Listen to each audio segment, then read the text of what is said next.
比特币凌晨最低下探到10.38万附近，迅速触底反弹，一路冲高到10.49万附近。目前价格仍然在区间之内进行窄幅震荡，多空双方都难以形成有效的延续。行情波动幅度有限，以太坊的走势跟比特币高度相似，继续等待明确的方向选择。不过近期反弹的力度越来越弱，空头发力的风险也在逐渐的增加。近期是要形成大幅回调了吗？今天的视频我们一起来解读一下。大家早上好，我是南哥，我的频道主要是针对加密货币的行情分析和提供实时的交易计划。想要了解更多的免费公开策略和精准交易计划的朋友，可以从主页上方点击订阅我的油管和电报公开频道。我的电报公开频道有免费的公开策略，还有最新的走势分析以及一些热点消息面的解读。在近几期的一些走势当中，我都是在公开频道当中跟大家明确的提出，在这一轮的一个上涨当中，首先的一个上方的阻力位，我们是放在10.8300的一个区间。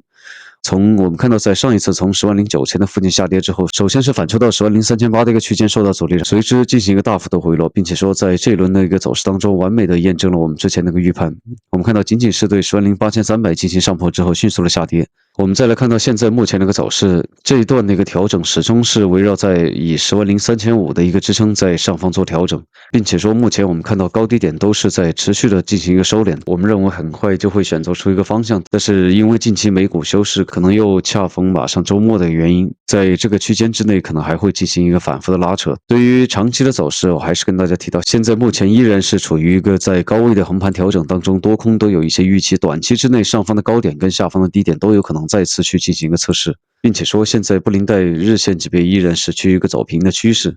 不过我们观察到这一段那个结构，从11万那个上方下跌之后，然后再次向上进行反弹，反弹没有对前期高点进行破位，下跌之后我们看到目前也是没有对前低进行一个测试。在近2天那个视频当中，我是多次跟大家提到，如果在这个区间之内再次形成一个上涨，首要的目标我们认为是最好是对前期的一个低点10.2000附近的一个低点进行跌破。进行跌破收回这个动作，后续再次进行上涨，对前期的一个流动性、前期的多头止损进行猎杀之后，再次进行上涨，是很有可能对前期的高点10.8000，甚至说走到更高的一个位置。但是如果继续对底部趋势线进行一个测试，再次进行反弹，可能后续的高点会再次降低，上方的压力会越来越大，在后期可能会逐渐的走下行。所以说，在近期还是跟大家提到，在这一轮的一个上涨之前，我们首先的目标还是看对前方的低点10.2600进行一个测试。但还是跟大家提到，现在从目前的盘面结构来看，其实近期空头的力量还是较强的。在后续走势当中，如果在三角收敛区间对底部趋势线进行一个测试，甚至说进行一个跌破的动作，我们首先要看是否对前低10.2600进行一个放量式的跌破。如果进行一个放量式的跌破，是很有可能继续去到10万的一个整数关口，甚至说对10万进行一个跌破的动作。如果后续再次测试到10万的整数关口，甚至说进行个跌破，我们看到这一轮那个结构从高点到低点可能再次接下行，并且说不管是小时级别形成双顶结构，在日线级别形成一个更大的一个双顶，高低点都在不断的一个降低，可能会继续延续下跌的一个风险。当然，这都是潜在对后期走势的一个推演啊。还是从日线级别跟大家提到，现在日线级别，我们来看到日线级别上方布林带依然是趋于一个走平的趋势啊，并且说底部下轨的位置，我们看到还是非常的强势，在10.1000跟10.2000的附近还是有较强的支撑，并且说上一次我们看到对底部进行测试之后发生了强势的反弹。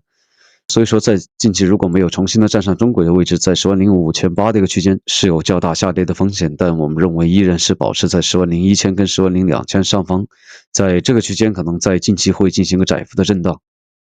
短期接下行的一个风险是在逐渐的进行一个增加，但是最低我还是跟大家提到，我们首先还是看前期10.2600的一个区间是否会再次去进行一个测试啊。我们认为后续的走势大概率会像前期的这一段的一个走势，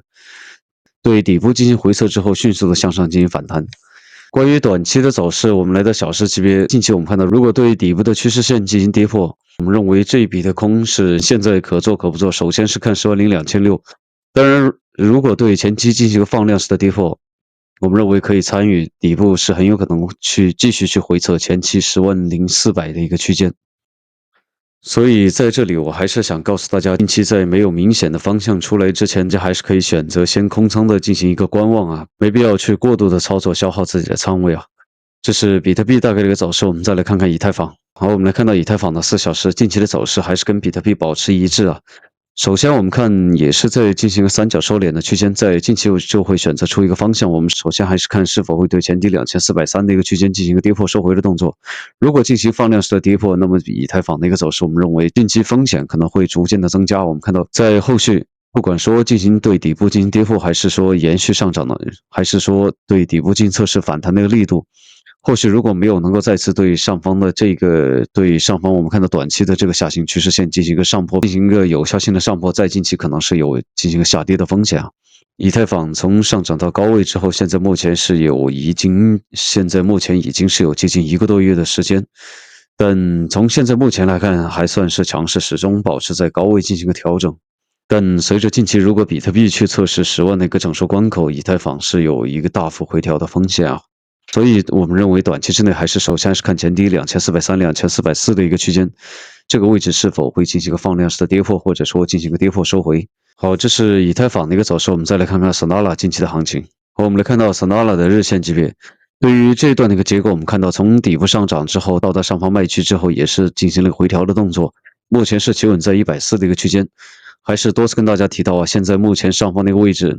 在180的一个区间是有较强的阻力。如果近期没有能够再次对180进行一个测试，甚至说上破的话，是有继续延续下跌的风险啊。最低是可能会再次来到120的一个区间。也是多次跟大家提到，我们看到在上一轮的一个区间震荡当中，是多次对180的一个区间进行测试，始终都测试失败之后都会进行一个大幅回调。我们看到最低是多次对120，甚至说110的一个区间去进行一个测试啊。所以说从短期来看，我们看到现在既然近期上方的高点180到达上方的卖区也是产生回落的一个预期，并且说现在目前的走势也是持续在进行一个高低点都在不断的降低，并且说空头是在持续性的进行一个发力，所以近期是有极大概率再次回调到底部120的一个区间，所以大家在近期还是做好风险的管控。好了，今天大概的思路就到这里。想要了解更多免费公开策略的朋友，可以点击订阅我的电报公开频道。包括说你有任何问题都可以通过电报来私信我，谢谢大家。